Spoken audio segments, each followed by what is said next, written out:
Welcome to our podcast. This is Friends on Fire. I'm Mike. I'm a lifelong devotee of financial independence. I even wrote a book about it. And I'm Maggie, a newer convert, but just as passionate, especially on the intersection of minimalism and financial independence. We're one and the same. We are two like-minded friends who believe that talking about money with your friends and family opens the door to financial well-being. The Friends on Fire podcast is about dispelling myths, building financial acumen, and sharing your financial independence journey with the people you care about. This is Friends on Fire. Hey, Mike. Hey, Maggie. It's that time of year, dude. Like, love's in the air. Valentine's Day is a couple weeks away. Oh, I thought you were talking about tax season. What was that? I was like, you made a funny face when I said love is in the air. I mean, also, love is in the air. Greg worked on our taxes and almost finished them this weekend.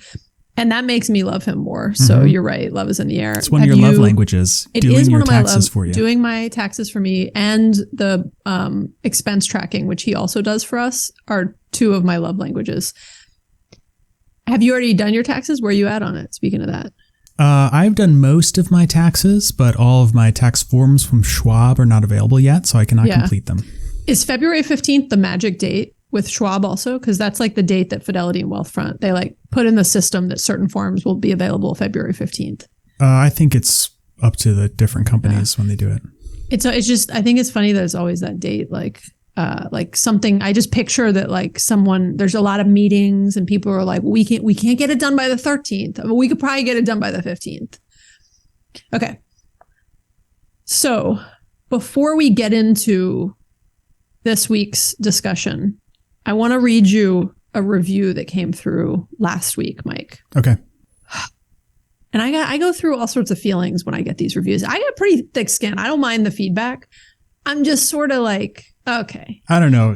You're kind of delicate sometimes. I don't know. Sometimes I'm like a flower, you know? Okay. So this was a positive review, I think. It started positive. It ended kind of petty, to use their word. Thanks for this great podcast. I love Mike and Maggie and their contrasting styles. This is very petty, but is Maggie aware that she sniffles a lot while she's talking? Once you hear it, it's hard not to hear it every time. First off, what do you think about this, Mike? You do our editing. You know, it's funny. I am very much attuned to all of your little quirks noises. Now, but the sniffling is not one that I've picked up on, and I'm actually quite scared for the fact that I'm now going to hear this all the time while I'm editing. Yeah, well, here's the thing. I'm not like, Joel O'Leary, who I love, he goes by 5 a.m. Joel. He recently sent an email and was sharing a piece of negative feedback that he got from someone that was just a little like unnecessarily harsh. Like someone was unsubscribing and they kind of left why, and he kind of wrote a whole email about it. And I have a similar attitude to Joel of like, I let that stuff kind of roll off my back. Even that person admitted it was petty. I don't mind feedback, guys, at all. We just have a million ways that we always offer that you can share feedback with us. You can send us a text message. You can leave us a voicemail. You can DM us on Instagram. You can email us through our website. There's a ton of things you can do directly to share that feedback with us. Leaving a public review on Apple Podcasts, which is one of the ways that our podcast gets shared and kind of received and discovered by new listeners, is just, I'm kind of like, is it really necessary to put that in a public review? And you admitted that it was petty. Like in the review, they said, this is very petty. So I'm just like, as you're writing that, I'm like, so anyways, it's not a big deal. I more thought this was just a good reminder for anyone who is not bothered by my sniffling. And or like you might now be bothered by it now that this person has made everybody aware of it. First off, I got a lot of like postnasal drip sinus issues. A lot of issues. I can't help it. You know, it's like I was going to compare it to some other medical condition. I don't know what, but it's how my sinuses work. I apologize that it is distracting. I'm aware of all sorts of things I do. I say a lot. Mike edits out all sorts of, I clear my throat a lot. Also related to sniffling, I guess. I might have been sick when I'm often like we still record when I'm sick. Who knows? Anyways, let's just move on. But I thought it'd be a nice reminder to let people know that if you want to make this not our most recent review, you're welcome to go leave us a review on Apple Podcast. And, we love positive reviews because those are public, obviously, if you appreciate the show, of course. And if you're listening, I assume that you appreciate it, but I don't know. We do this. We don't make any money off of this. We purposely don't put ads in it. This is really a labor of love from Mike and I, which is perfectly in theme for this week's topic also. And anyways, if you want to go leave us a review on Apple Podcasts, we would love it. And if you have any feedback about my sniffling or any other noises I make, or Mike. I have some feedback. Okay, hold on, Mike. I got a different inbox where you send your feedback. We have a special one just for you, a dedicated It's called line. The Trash. No, it's our WhatsApp thread. You get anytime you'd like.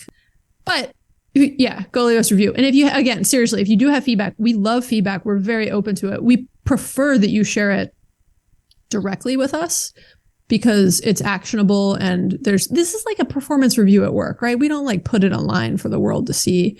We politely and thoughtfully share it with the person that can do something about it. So anyways, if you want to go leave us a review, we'd especially appreciate it right now so that you can cover up the sniffling review that is currently our top review or most recent review. Okay, let's move on. It doesn't bother me, Maggie, for what it's worth. Thanks, Mike. I appreciate it. And let's move on because we've already spent more time talking about it. That implies I care about it more than I actually do. I really just wanted to use it as an avenue for if you want to leave us a review, go for it. We honestly, seriously, we really appreciate those reviews. Okay, we're talking Valentine's Day is a couple weeks away, Mike. We are talking about financial intimacy. How does that term make you feel? Confused? Because is it like a new term to you? Yeah. It's a new term and a new concept. I've read through these notes and I'm like, I'm still not sure I get it. So this will be a good episode for me to listen and learn from you.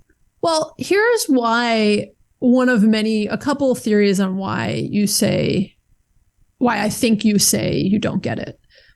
One, this stuff is so second nature to you. Like you literally like grew up in a family that talked about money, right? So this isn't like abnormal to you.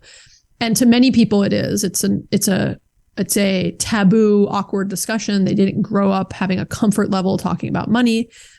And you're not like the most emotional person in the world. You know what I mean? Like, so even just like the concept of intimacy and applying it to money, I think would be like kind of like, and I don't just say that against you. I would say that about like a lot of dudes for what it's worth. But I think I would gather that's why.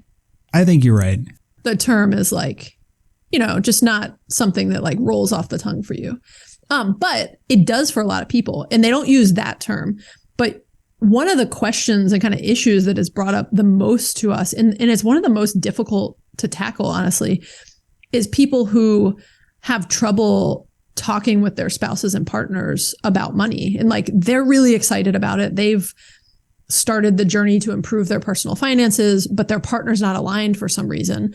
And the other thing, by the way, Mike, on the point earlier about you is like you and Britta are like super aligned financially. And you've always, I think in the discussions you had from the very beginning, talked very openly about money. Yeah.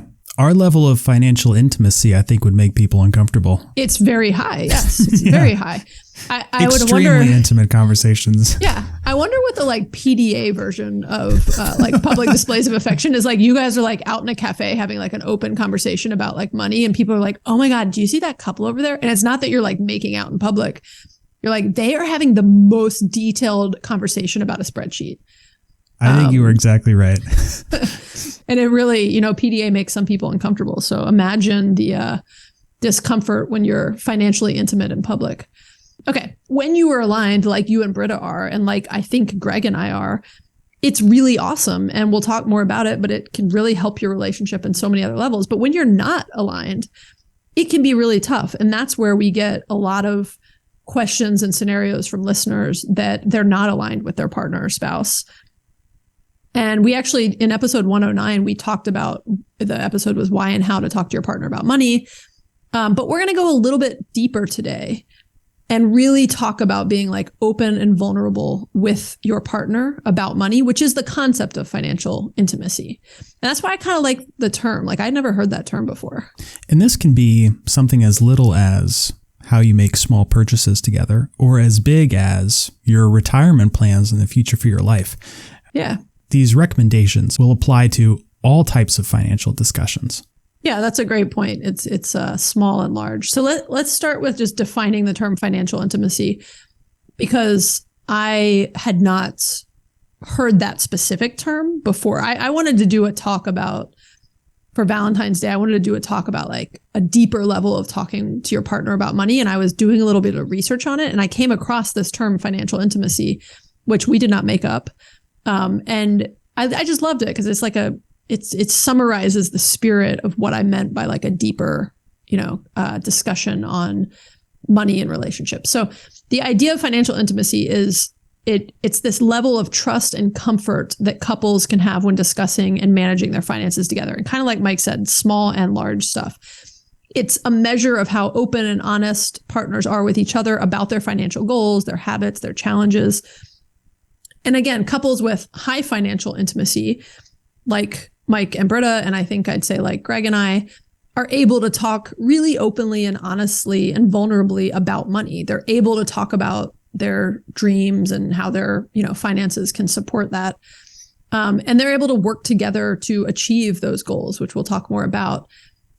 And they're also like, they understand each other's financial situation. So I've talked to people where they're like, I don't really know. They're like deep in a relationship, maybe not married yet, but they're deep in a relationship and they don't really know if their partner has debt. They don't realize it till later on or after they got married or something like that. And so it's having a shared understanding of just the details of your financial situation, from income to how much you're spending to what your debt is. Actually, Rich and Regular talk about that when they were on a vacation together, when they came back, they almost broke up over it. He learned that she had put that vacation on a credit card. And he was like, I never would have gone if I had known you were going into debt to go on this trip. And that made him concerned about their relationship early on. And then they got past it because they were able to have some very, financially intimate discussions. On the other hand, a couple with low financial intimacy has a lot of difficulty discussing money. So they may have different views about spending and saving. They don't necessarily have any sort of a clear or shared financial vision or situation. And it can lead to a lot of conflict. It can lead to a lot of stress and a lot of mistrust. So I love this concept of financial intimacy because I do think it's really important to help couples build trust, work together to achieve their goals, and reduce a lot of stress in their life. And the reality is, while it comes pretty naturally to you and me, Mike, you know what? Speaking of you and me, we have a level of financial intimacy with each other also. Not to make this like weird. You're right. But we also, we do. You know what? We have also, I think, had quite a bit of financial PDA in the office, for instance, which probably made people uncomfortable. That's so funny. Wow. You don't usually make me like laugh out loud like a lot, Mike. That was really funny. That's not true. You make me laugh a lot. Yes, we talk about it. I was thinking about that as I was like looking at you and thinking about just that I keep saying we both have it, with our spouses, who I sometimes have to remind people. If you're a new listener, Mike and I are not married to each other. Yeah, we're friends on fire, not spouses on fire. We're friends on fire. Yes, we're friends on fire. But we talk a lot about, early on, I think we talked a lot about how early on in our friendship, we became friends faster and on a deeper level because we had these open discussions about money. And that is 100% the concept of financial intimacy. Like, it supercharged our relationship because we had these deep conversations. And no offense, but a lot of the conversations, even with people I really liked at work, were pretty like on the surface every day, right? There was a limited number of people that I would have like deeper conversations with. And you were one of them because we went so far into, you knew how much money I make. You knew how much money I was saving. You knew what investments I had in my 401k. And we had a lot of financial PDA at work because we would like in the middle of like a staff meeting. I think sometimes like my boss would have to like shut us down. Boy, just talking about a staff meeting makes me, I like forget makes you about cringe, huh? Well, it doesn't even make me cringe. It makes me I'm like, wow, that feels like a lifetime ago. Like staff meetings, weekly team meetings. I don't have those anymore. Okay. So back to this. So this concept of financial intimacy, like I was saying, it comes pretty easy to us, right? Like I'm a pretty open book. I'll talk to most people. I will get financially intimate with most people, even people I like just met. If they show a level of interest, I'm there, you know, I'm quickly financially intimate with people, strangers, anyone. I was going to say family members. Well, yeah, true. Anybody really. Okay. But it doesn't come naturally to everyone. And so for some people, it really does take some very conscious effort and time to develop. And look, every relationship is different and unique and at a different stage on kind of where you are already. But we pulled together some different tips and ideas to help improve your financial intimacy. And again, this could be with a partner or spouse. This could just be with a friend where you want to have more if maybe you're single and you just want to have more in-depth financial discussions with friends, right? I think you can actually take these learnings and apply it to many situations. Hey, Mike, what have I not done once since we started this episode? Cleared your throat? I haven't cleared my throat, or Had I the haven't vocal sniffled. fry.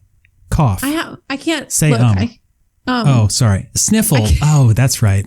Sniffle. I know. I'm such a flawed human being. I have just so many issues in my head. In it, noises, just everything. Okay. Going back to financial intimacy. All right, so let's kick off this list. I think the most important thing is to make all of these conversations positive. There is nothing less intimate than going in aggressively wanting to attack or degrade somebody. So you have to be positive no matter who you're talking to, because this is going to be, in some cases, a very private topic for people. The other thing is going to be focus on the future. The thing about money is that it's for life, and in many cases long term as far as the decisions you make. And so if you focus on what are the long-term objectives, either with a shared vision or the long-term implications, it will help alleviate the pressure of like an immediate problem that needs to be solved. And I think this idea of shared vision is particularly important for partners when talking about your life together, and especially important when you're talking about early retirement. And so you want to make sure that you are having a positive discussion of where you see your life in 10 or 20 or 30 years, and make sure that you are aligned on that and it's something you both want, because then you can work back and all of the problems, all the discussions, they just sort of fall into place because you are perfectly aligned on what the future looks like. Mike, one of my favorite examples of this from the Playing with Fire book or documentary, which they're both great if you haven't read or watched the documentary, is the husband in that relationship, who's the filmmaker, got really into this and was like really sold, and his wife was not. And he's trying to kind of bring her along and convince her of this journey of moving towards some fire goals. And she was just like she was not having it. She was like, I work hard. I want to drive this car. I want to, have nice things, whatever. And what finally brought her on board was the why and that shared vision and her understanding, wait a minute, I could have more time with my family. I could work less. So it is that shared vision. It's not about the money. Like when you just go to someone and you're like, we need to cut our expenses. Like that's not approachable. Approachable is the wrong word. That is not how you build intimacy. I'll put it that way. Right. Right. And that why and that shared vision, I just think is so important. And that entire documentary is an example of that. So it's something I encourage you to watch. And that's a cool, like go watch that as a couple, right? It might be just something that sparks a conversation and kind of inspires a journey. On that note, the next tip is set aside some regular time to talk about money. And that could be, the first one might be, hey, I really want to watch this documentary with you. And maybe don't call it a documentary. That might turn some people off, but a documentary about saving money. God, that sounds romantic. Right? This movie. But the idea of setting aside some time and this is where I think you can, get creative and get, be unique in alignment with your own relationship and personality. I wouldn't this isn't a conversation. Like you don't build financial intimacy right after work when everybody got home and you're stressed out and tired and you're trying to hit your spouse up with some conversation while you're trying to like make 3 lunches and cook dinner and, unwind after a You don't stressful build day any at kind of work. intimacy that way. Yeah, that is a you're right. stressful time. That is no time for a serious discussion unless it's, like something's on fire. So find a time when you both are calm and can give the conversation your full attention. And I know that's hard for a lot of different people in different life stages, with or without kids, with different things going on in your life. But consider maybe making it a fun thing, like make a financial date night, plan it, and make it kind of I was going to say like a romantic take on money, but I don't know if that's the right angle. But do a fun invite where you make some references to spreadsheets and how you want to review some spreadsheets before you get between the sheets. I don't know. I'm just like saying, get creative with whatever works for you and what is ever in line with the vibe of your relationship. And if you're looking for some recommendations on structure, think back to all of our messages about expense tracking and net worth tracking. Maggie and I update our net worth charts on the first day of every month. And I think typically you will take those to Greg that day or the day after. I do the same with Britta. And that becomes our cadence. And so if you can review monthly or annual tracking exercises, this becomes like a known way. And you set expectations that way. Yeah, I think that's a great suggestion.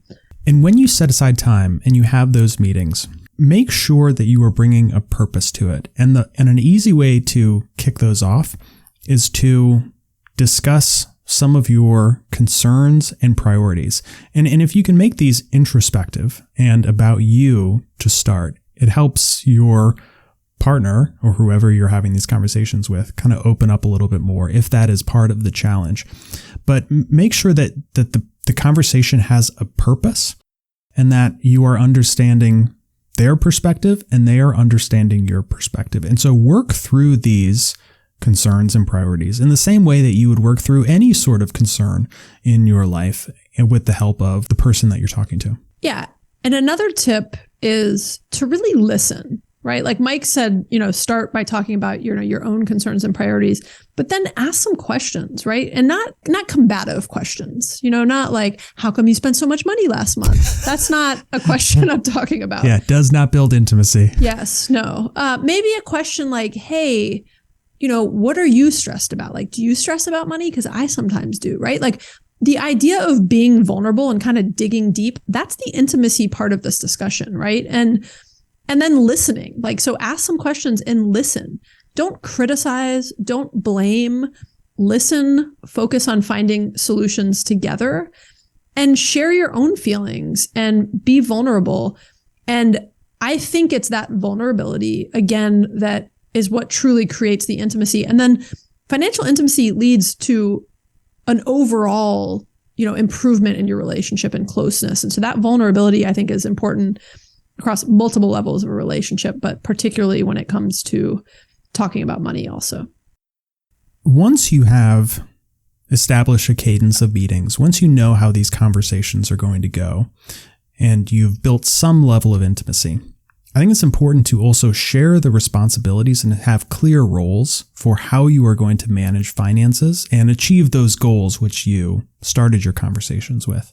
Now, Maggie, I'm curious, how do you and Greg break these responsibilities out? Because a lot of this started with you, but I think you've delegated some of this work over to Greg. I'm curious. Well, yeah, you're right. It did start with me, but Greg is he didn't work in finance, but he did kind of like a big part of his job was financial. And so he spent a lot of time putting together like pro formas and P&Ls for different business units that they were looking at. And so he's super like, I don't know, I was going to say like, he's really good with spreadsheets. I'll put it that way.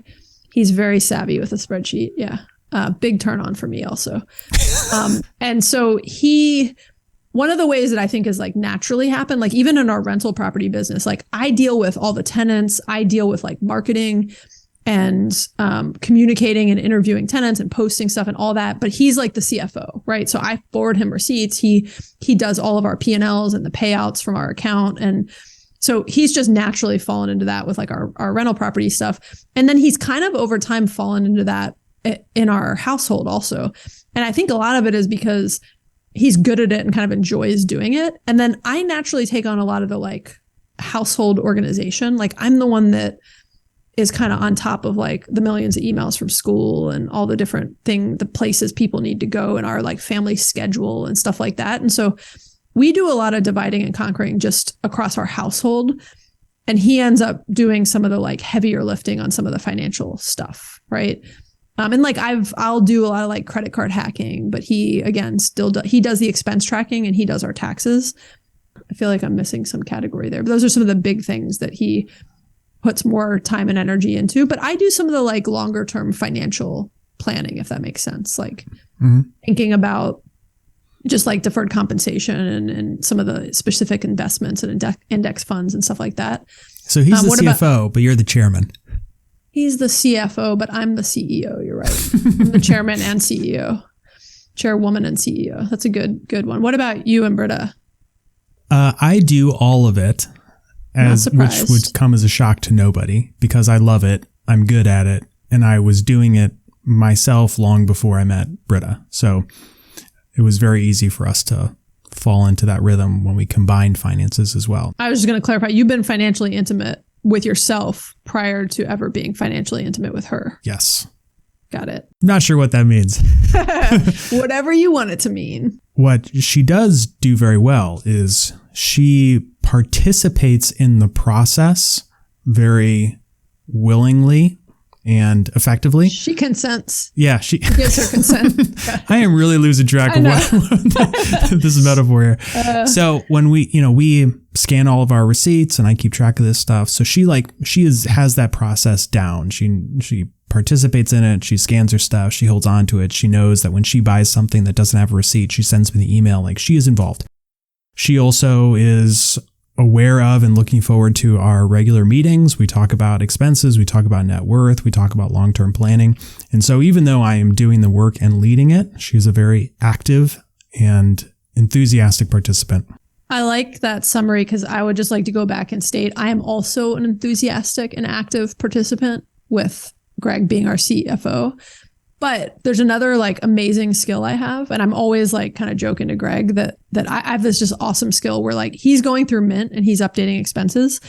And a couple things happen. One, there'll be an expense that just he's like, what is this? Like it's a weird name. He's like, there's no receipt in here for this. And I just need like one piece of information and I'll be like, oh, that's that thing I had to pay to the teacher for the blah, blah, blah. It just takes me like a second. I can bring it back. Like, and he's like, I have no idea what you're talking about, but okay. And puts it in. Or he'll say like, hey, there was a Target purchase for, $42 or something. And I'm like, yep, that was $10 for a pair of pants for Kate. That was blah, blah, blah. That was this much grocery. Like I just have like an amazing recall for what was purchased and why and when. And he often is just, he's like, okay. And he's just typing it in, but he has like no recollection. He's like, I don't know what you're talking about, but okay. I'm like, you don't remember this? You don't remember that anyways. Okay. So another tip is really, you got to be open to compromise. This is not just with this topic. This is for success in any relationship, right? You have to understand that you are not always going to agree on everything and be willing to compromise. Sometimes, like I say, take turns, but like divide and conquer. Not divide and conquer is the wrong term, but just compromise, right? Is the right term, right? Of sometimes it might be that, you want to spend more money on something they do and you're going to like that thing. I don't like to use the word like win, but like that thing's going to be something that, you really fight for and push on. You got to choose your battles, right? And there's going to be times that you want to let your partner have it their way and that you want to have something your way. And I think that's how relationships work, not just from a financial intimacy standpoint, but just in general. If you want a successful relationship, the ability to compromise is really important. And on that note, if you guys are just stuck and you just can't get here, there might be the final kind of step. I don't want to say final because I love therapy and other things, but the final step might be that you need to seek some professional help. And this could be that you need to go to couples counseling because you're just not able to communicate effectively. Forget about money, but just about anything. And when you try to talk about money, if you're constantly getting mad, like you might want to go see a therapist about that. That's a great investment in your relationship.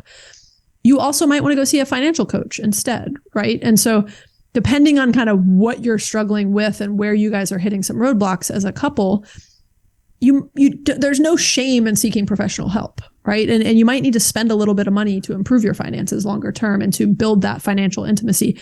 And I think it's a great investment, right? And again, there's no shame in it. And if you just get to the point where you can't, I think a lot of couples can do this themselves and kind of take a DIY approach. But if you can't, then get help. And if you're not married, consider probing on these topics as early as possible. Now, Maggie, you and I have talked about this in a bunch of different contexts, but I think we are very much aligned that if you are early in a relationship with somebody and it's like you guys are so far apart, that might be a good indication things are not going to work out longer term. And so, I think people over time in relationships kind of converge on their attitudes about a lot of different things, but they need to start in a place that is not too far apart in order for those relationships to work out. So not on your first date do you need to talk about this stuff, but maybe like second date. I totally agree. And second date isn't too early, right? There's people who bring up kids and stuff that early on, right? And so don't be afraid to bring this up early on. And not just don't be afraid, but I think we've said it in some of our other episodes, Mike, of just like you owe it to yourself to bring this up early on. When I was doing a little bit of research for this episode, Mike, I was reading an article and it was actually making a point that I hadn't really thought about, which is from the first date with someone, you're dealing with finances. There's always that sort of awkward, like who pays? Do we split the bill? Whatever. And I think that's a good reminder of like money is just a part of all of our lives, whether we want it to be or not.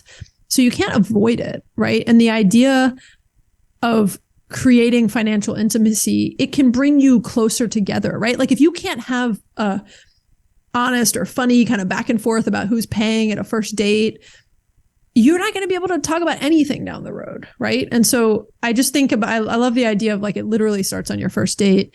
And just also the concept that financial intimacy can and should improve your relationship. So though it might feel kind of bumpy at first, it is so important to have these discussions. And most things that kind of come across as like money issues are never just about money. They're always stemming from something else. They're stemming from, some fear about something in the future. They're stemming from a frustration that your partner's not communicating with you about what they're spending and you're not in the loop about what's happening with your finances. Whatever it is, there's usually something underlying there that's important to talk through. And again, it isn't just about the like dollar figure. It's about what's actually happening in the dynamics of your relationship. And I think, our final just closing thought on this is, remember that financial intimacy is an ongoing process, right? It's something that you will continue to work on over time. So even if we talked about, couples with high financial intimacy or low financial intimacy, this may ebb and flow over the course of your relationship for different reasons. And that's okay, right? But really putting the time and energy and investment into growing your financial intimacy as a couple, I think, pun intended, Mike, pays dividends. Ooh, I like it. Multiple types of dividends, I would say. It grows the trust and respect and communication in your relationship. And I just think it will increase all of the intimacy in your relationship, not just the financial aspects of it. All right, Maggie, let's bring this home with our top 3 takeaways. Number 1, financial intimacy is important. Money can bring you closer together in your relationships. It may be tough or awkward, but it's also important.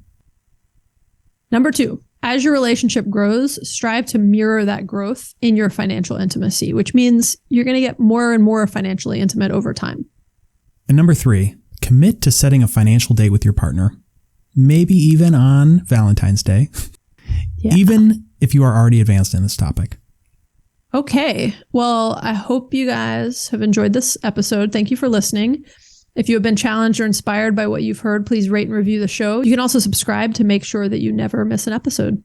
If you have any thoughts or questions, we'd love to hear from you. You can leave us a voicemail or text us at 404-981-3370 or hit us up on Instagram. Okay, I was trying to think of some clever way to You can sniffle. sign this off. I could sniffle. Big sniffle and to take us home. I love that pay dividends pun. I feel like we That should was go a good back to one. that. But I'll sniffle. I don't know. I'm not going to sniffle just on the principle of like, I think I've actually made it through the entire episode without sniffling, which just to be clear, I think is actually most episodes when I don't have a cold. But I don't know. Who am I? I mean, I will don't let you know when I edit this episode, Okay. Maggie. Thank you. Please send me a summary of my sniffles. I will put the results in a formal review on Apple Podcasts.